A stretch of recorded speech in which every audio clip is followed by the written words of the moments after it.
स्वामी समर्थ। आज मी तुम्हाला सांगणार आहे तुळशीचे अत्यंत असे महत्त्वाचे उपयोग आणि फायदे आणि तुळशीची माळ कुठली कुठली असते याच्याबद्दल सुद्धा मी तुम्हाला आज या व्हिडिओमध्ये सांगणार आहे। त्यामुळे व्हिडिओ लास्ट पर्यंत नक्की तुम्ही बघायचा आहे।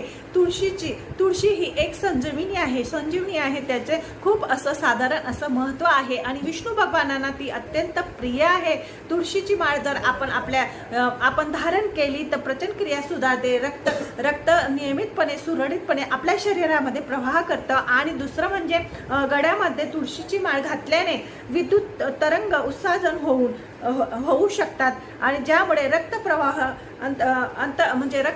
अडथळे निर्माण होत नाही। तुळशीची माळ ही अत्यंत खूप साधारण असं महत्त्व आहे। तुळशीची माळ घातल्याने मन शांत राहतं, तणाव दूर होतात आणि रोगराई आपल्या जवळ येत नाही। तुळशीच्या माळेला अत्यंत साधारण असं महत्त्व आहे। त्यामुळे माझ्या चॅनलला लाईक आणि सबस्क्राईब करा। आवडला असेल तर